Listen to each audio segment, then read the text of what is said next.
온 이스라엘의 목전에서 그것을 행한 자이더라. 아멘. 신명기 34장 9절부터 12절까지 본문입니다. 여호와께서 대면하여 아시던 자, 여호와께서 대면하여 아시던 자라는 말씀의 제목입니다. 오늘 10월 3일인데요. 특별한 날이라고 생각합니다. 왜 특별하냐면 개천절이라서가 아니고 또 추석 연휴가 시작되는 날이라서가 아니고요. 오늘은 우리 6월 18일부터 시작했던 신명기 마지막 날이기 때문에 그렇습니다. 모든 일은 마무리가 좋아야 된다 이런 말씀하고, 마무리가 다른 것이 그 작은 디테일이 많은 차이를 보인다 이렇게 이야기를 하고 있는데요. 지난 6월 18일 수요일 새벽부터 신명기 말씀을 다시 보기 시작했는데 3개월하고 보름 딱 되는 날이고, 날짜로 따져보니까 100하고 7일 동안의 기간이었습니다. 역대급으로 더웠던 여름으로 기억이 될 텐데, 그 여름은 우리가 어떻게 지났는가, 또 새롭게 맞이하는 가을로 들어가는 문턱에 있는데 이것을 어떤 의미로 우리가 새길 것인가, 그동안 말씀으로 인도해 주셨구나, 우리를 가르치셨구나, 이것을 기억하며 하나님께서 주신 그 말씀으로 날마다 동행하셨던 그 하나님을 기억하는 그 마지막 신명기 시간 되기를 소망합니다. 우리를 인도해 주셨고 또 어김없이 계절의 변화를 맛보게 해주셔서 새로운 계절로 들어가게 하시는 것처럼 우리 심령에도 그리스도의 계절을 맞이하는 우리 믿음의 성도님들과 교회가 되시기를 주님의 이름으로 간절히 축원합니다. 한동안 함께 동행해 주시고 또 함께 해주셔서 감사하다라는 말씀을 드리고 싶습니다. 오늘 마지막 날에 주시는 말씀은 이제 모세가 어떠한 자였는지를 설명하고 있는데, 모세는 한마디로 여호와께서 대면하여 아시던 자였다. 자, 이렇게 증거하고 있습니다. 10절에 나와 있습니다. 10절 말씀 보시면, 그 후에는 이스라엘에 모세와 같은 선지자가 일어나지 못하였나니 모세는 여호와께서 대면하여 아시던 자였다. 자, 원문 그대로를 이제 직역을 하거나 또는 의미로 해석을 할 수도 있는데요. 이게 이제 무슨 뜻이냐면, 여기 보면 이제 뭐뭐하지 못하다 이런 말 나오잖아요. 여기에 사용된 단어가 뭐뭐하지 말라. 우리가 십계명 할 때 나타났던 단어로 시작합니다. 어쩌고 저쩌고 이렇게 나오는데, 이게 무슨 뜻이냐면 뭐뭐하지 못하다, 뭐뭐하지 않다, 뭐뭐하지 마라 라고 하는 어떤 부정적 의미의 개념이라기보다는, 왜 부정적으로 이야기를 번역을 했냐면 우리가 못하기 때문에 그래요. 사람은 할 수 없는 일이기 때문에 그렇게 번역을 하는 것인데, 우리는 그 사람이 할 수 없는 일을 받는 게 아니고 그래서 하나님이 하시는 일이 뭔지를 살펴보고 있지 않습니까? 그래서 이 말을 어떻게 해석하냐면, 하나님이 하시는 일로 우리가 이걸 받는단 말이죠. 그래서 뭐뭐하지 말라, 뭐뭐하지 못하다 라고 하는 것은 하나님께서 그렇게 해내실 것이다. 우리가 하지 못하는 것을 하나님께서 하실 것이다. 이렇게 우리가 말씀을 해석하고 받아왔지 않겠습니까? 따라서 오늘 본문도 그렇게 이해를 하시면 좋겠습니다. 모세와 같은 선지자가 일어나지 못하였다라고 단정해서 그런 사람이 없어 라고 이야기하기보다는, 하나님께서 모세와 같은 선지자가 일어나도록 인도하신다라는 의미의 개념이 밑에 깔려 있는 것입니다. 딱 보면 아무도 없구나 이렇게 이제 해서 부정적으로 느끼게 될 텐데, 성경에서 말하는 부정은 우리가 못한다는 뜻이에요. 사람이 하지 못한다. 따라서 하나님이 하실 것이다. 이렇게 우리가 받아야 이거를 이제 의미를 오해하거나 왜곡하지 않게 된다라는 거죠. 자, 모세와 같은 선지자와 같은 자들을 이제 하나님께서 세우실 것이다, 일으키실 것이다, 이런 말씀으로 우리가 이 말씀을 받고자 합니다. 그러면 모세는 어떠한 사람이었는가? 첫 번째는 이제 선지자였다 이렇게 얘기를 하고, 그 선지자는 어떠한 자였는지를 설명하는데, 여호와께서 대면하여 아시던 자였다. 요걸 이제 또 원문 그대로 보면 얼굴과 얼굴을 맞이하여 알게 하시다. 이걸 조금 더 분석을 하면 하나님의 얼굴이 그의 얼굴이 되게 하시다. 하나님께서 맺혀진 어떤 열매가 그의 열매가 되게 하시다. 이것을 오늘 본문에서는 대면하여 아시던 자다 이렇게 얘기합니다. 이게 무슨 뜻이냐면, 하나님께서 지식과 지혜로 그를 알게 하셔서 하나님을 아는 그 영광이 그의 얼굴에도 나타난다 이런 뜻이에요. 이걸 대면하다 본다는 거죠. 하나님의 얼굴을 볼 때 우리가 광채로 비유를 하죠. 영광이 빛난다. 그래서 그의 영광이 빛나면 그 영광이 작은 광명체한 우리한테도 얼굴이 반짝반짝 빛나는 거예요. 그래서 그의 영광이 우리 가운데 있단 말이죠. 사람은 똑같잖아요. 살아있는 자다, 깨어있는 자들의 얼굴을 보면 얼굴이 어떻게 해요? 반짝반짝 빛나잖아요. 눈빛이 우리가 이제 어렸을 때부터 초롱초롱 빛난다, 안광이 빛난다 이런 말처럼 그런 사람들 중에 그 말을 이해하고 있는 자들, 어린 아이들도 이렇게 눈을 보면 이렇게 초롱초롱 빛나는 애들이 있어요. 똘똘해 보이잖아요. 그렇죠? 살아있네, 똑똑하다. 심지어는 얼굴도 막 점점점 아이가 하얘져요. 처음 태어났을 때는 검붉은 거의 피땡에 가까운데 아이들 시간이 지나면 신기하게도 하얘집니다. 얼굴이 반짝반짝 빛나죠. 그래서 이렇게 씻겨만 놔도 어떻게 빛이 나는 것처럼 마치 뭐 햇님 달님처럼 이렇게 빛나는 것처럼 그런 모양이 된단 말이죠. 자, 그렇게 우리에게 주시는 이유는 뭐냐면 하나님의 빛을 받은 자, 하나님의 영광을 받아서 간직하는 자는 그와 같이 하나님을 아는 지식이 충만해지기 때문에 눈이 빛나고 얼굴이 반짝반짝 빛나게 된다. 이걸 대면하여 알다라고 하는 말씀으로 주고 있습니다. 자, 이렇게 하나님께서 만드시겠다는 거예요. 모세와 같이 하나님을 아는 지식으로 충만하여져서 그의 눈이 빛나고 얼굴이 빛나는 것처럼 그러한 선지자를 이제 하나님께서 세워 나아가실 것이다. 이렇게 주시는 말씀으로 우리가 이 말씀을 받을 수 있습니다. 그러면 이제 신명기, 모세오경이라고 하는 이제 창출, 레민, 신명기 끝난단 말이죠. 그 다음 나오는 단어가 이제 여호수아예요. 그렇죠? 여호수아가 나오는데 여호수아, 룻기 이렇게 쭉 사무엘 이렇게 쭉 진행이 되는데 그러면 이 여호수아, 룻기나 사무엘이나 이런 사람들을 다 뭐라고 얘기했냐? 모세와 같이 세우려고 선지자가 되게 하시려고 하나님의 얼굴의 영광을 비추어서 그들도 영광이 빛나게 하시도록 그러한 자들을 세우시겠다. 그래서 이 사람들이 쭉 이어지면 마지막에 어디에 도착합니까?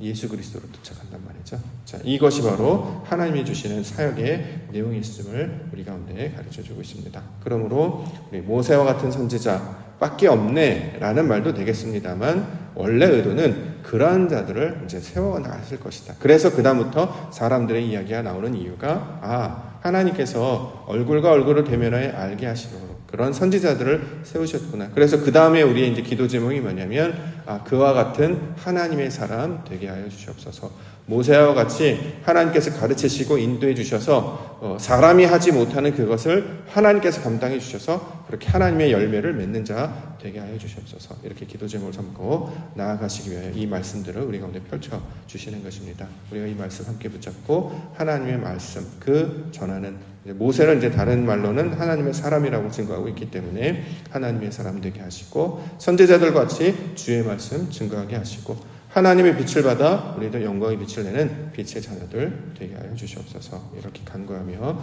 기도 가운데 나아가는 시간 되기를 소망합니다. 그래서 설명하고 있는 사람 제일 먼저 나오는 단어가 이제 여호수아이죠. 9절.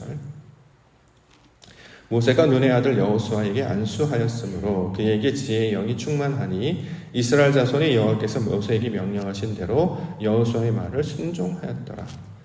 자, 모세 다음에 하나님께서 세우신 사람이 이제 여호수아입니다. 여호수아는 원래 이름이 호세아였잖아요.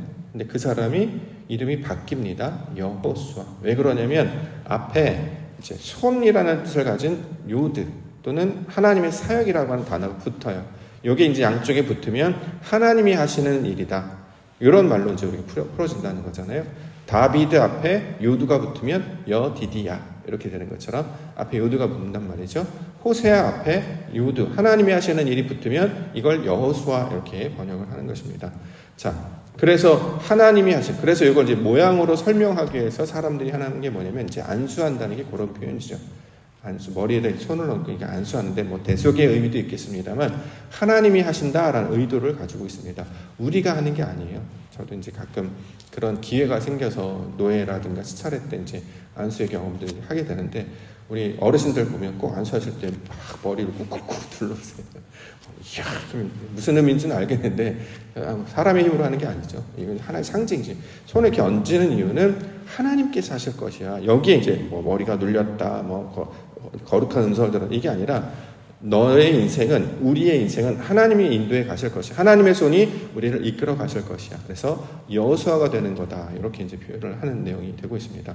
자, 이처럼 안수하여 모양으로 설명했는데 그렇게 하나님께서 은혜를 주시면 어떤 일이 벌어지냐면 지혜의 영이 임하였다. 이렇게 설명을 하죠. 지혜의 영.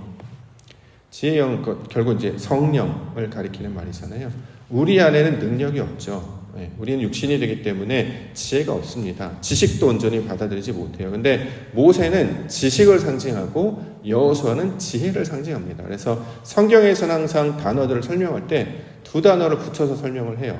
연속으로 나오는 다윗과 요나단, 다윗과 솔로몬 또는 모세와 여호수아 이렇게 같이 예수 그리스도 같이 연결 설명합니다. 앞에 있는 것은 로고스에 해당하는 것이고 뒤에 있는 것은 레마에 해당하는 것입니다. 자, 말씀과 연결. 이걸 이제 요한복음에서는 신령과 진정 또는 성령과 진리 이렇게 해서 예배하는 자가 같이 해서 두 가지를 설명하죠. 이렇게 이제 설명을 하는 것입니다. 모세가 말씀이었어요. 근데 지식을 알아도 우리 가운데 하나님의 영이 없으면 감당할 능력이 없단 말이죠. 그래서 사람에게 반드시 필요한 것이 하나님께서 임하시는 임재, 하나님의 영이 임해야 됩니다. 하나님의 영이 임하니까 사람이 그걸 영이 임한 사람은 무엇을 찾느냐면 하나님을 찾게 된단 말이죠. 그래서 이걸 지혜라고 한다. 그래서 지혜의 영이 충만한 자로 설명하고 있습니다.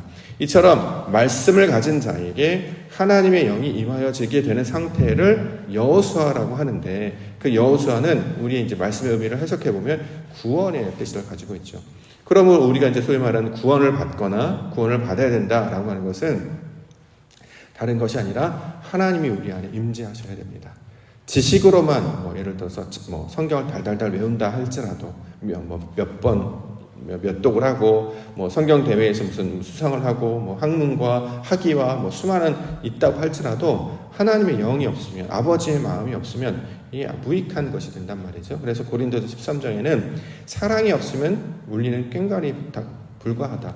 여기서 말하는 사랑은 우리 인간들 사이에 나타나는 그런 따뜻한 정이나 이런 에로스 같은 개념이 아니고 하나님의 영이 임하는 거잖아요. 그래서 항상 사랑이 없으면 할 때 앞에 뭐가 생략되어 있다고 말씀드렸는데 이게 바로 하나님의 사랑. 그러니까 하나님이 없으면 이런 뜻입니다.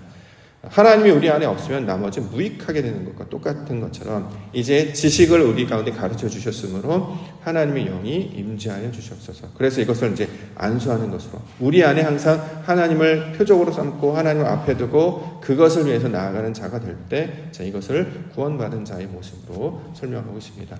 자, 모세가 여호수아로 구원을 받고 나아가는 것처럼 그렇게 하나님의 사람들을 일으켜 세우실 것이다. 이렇게 말씀으로 약속하고 있는 것이죠. 자, 요 여호수아의 모습을 그대로 신약 가운데 오면 똑같은 이름, 예수라는 이름으로 이 땅 가운데 그리스도가 찾아오시죠. 그래서 그 사람을 가리켜서 사람들은 구원자라고 말하기도 하고 또는 선지자라고 말하기도 합니다. 선지자는 이제 하나님의 말씀을 증거하는 자였잖아요. 하나님의 말씀을 증거하려면 알아야 되잖아요. 하나님의 말씀이 뜻이 무엇인지. 근데 말씀을 증거한다는 것이 이제 율법 교사처럼 그대로 가르친다는 게 아니네요. 율법을 예를 들어 베레스테 바라 엘로힘 태초에 하나님이 천지를 창조하셨습니다. 자, 외우세요. 태초에 하나님 천지를 창조하셔서 이런 율법 교사가 되는 걸 선지자라고 하지 않고 이건 교사라고 하고 이게 무슨 뜻인지를 해석해 줘야 된단 말이죠.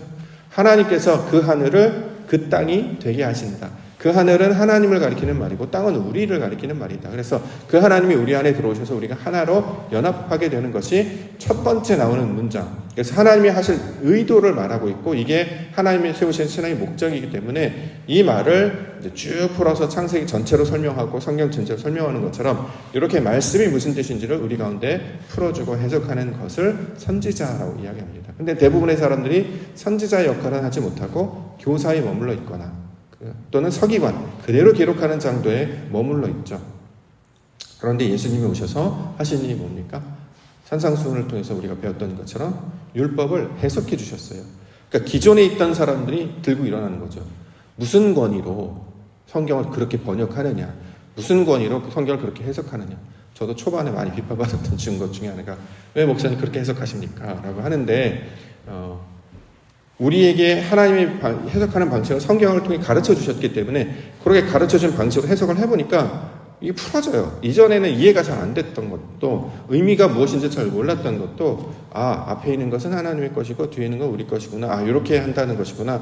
오른쪽으로서 왼쪽으로 이렇게 한다는 것이구나. 그리고 글자의 모양을 따라서 설명을 하면 이게 바로 하나님의 의도를 나타내는 것이구나. 뭐뭐하지 마라 뭐뭐하지 마라. 우리는 그대로 배웠기 때문에 하나님 뭐뭐하지 말래. 그러니까 너도 하지 마. 이렇게 가르쳤는데 이건 우리가 못한다는 뜻이지 이건 하나님이 하실 것이라는 약속의 말씀이었고 이렇게 설명을 할 수 있어야 된단 말이죠. 그런데 우리는 이해를 못하니까 그냥 깨닫지 못하니까 어쩔 수 없이 있는 지식만으로 전하게 되는데 이제 하나님의 영이 임하게 되면 그것을 통해서 아버지의 뜻이 무엇인지를 해석하고 깨닫고 이거를 우리 삶 가운데 적용하게 된다는 것입니다.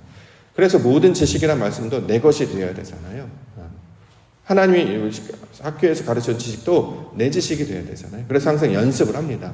아무리 들려주고 아무리 보여줘도 내가 연습해보고 그래서 소위 말하는 말씀을 먹는다라고 이야기하는데 말씀을 먹어서 그것을 이제 살아내지 않으면 이게 내 것이 되지 못한단 말이죠. 자, 내 것이 되면 그 내 것이 된 상태로 율법에 갇히는 것이 아니라 율법에서 주신 하나님의 은혜 가운데 거하기 때문에 자유하게 된다는 거예요. 그래서 진리를 알면 너희가 자유하게 될 것이다. 이렇게 예수님께서 가르치시는 것이죠. 우리의 목적이 모세와 같이 하나님을 알게 하셔서 그 안에 거하여서 말씀 안에서 평강을 얻고 안식하고 자유하게 하시는 것이 목적이다라는 것입니다. 저와 여러분들을 그렇게 인도해 가실 줄 믿습니다. 한 절만 더 보면 11절 12절 여호와께서 그를 애굽 땅에 보내사 바로와 그의 모든 신하와 그의 온 땅에 모든 이적과 기사와 모든 큰 권능과 위엄을 행하게 하심에 온 이스라엘의 목전에서 그것을 행한 자이더라. 자, 모세는 말씀을 듣고 보았고 전할 뿐만 아니라 그것을 그대로 행한 자였다. 말씀의 사람이었다라는 거죠. 그래서 하나님의 말씀을 가지고 있기 때문에 이것을 성경에서는 권능이라고 번역을 합니다. 예를 들어서 성경에 나타나는 힘 또는 권능, 능력 이런 단어가 나오는데 무엇이 있어야 힘이 되는가? 무엇이 있어야 권능이 되는가? 무엇이 있어야 여기 나타나는 위엄이 되는가? 성경은 다른 것이 아니라 말씀이라고 했어요. 우리가 이제 그다음부터 그걸 여호수아에 보면 강하고 담대하라로부터 출발한단 말이죠. 어떻게 해야 강해지느냐? 운동을 열심히 해야 되느냐? 밥을 많이 먹어야 되느냐? 그게 아니라 강하다. 말씀을 우리 안에 가지고 있다는 거예요. 하나님의 약속을 붙들고 있는 자를 강하다라고 한단 말이죠. 그래서 다윗이 골리앗을 이길 수 있었던 이유가 말씀을 가지고 있기 때문에 하나님의 약속을 붙들고 있던 자였기 때문에 그를 능력자라고 이야기한단 말이죠. 자, 모세는 그 하나님이 주신 말씀을 그대로 구현해내서 말씀으로 살아냈고 그것을 펼쳐 보여주었습니다. 그래서 그가 이적을 행하고 기사를 행했다 이렇게 이야기한단 말이죠. 그래서 그 역사를 이스라엘 백성들을 애굽에서 광야에서 가나안으로 인도해내는 것으로 설명하고 있습니다.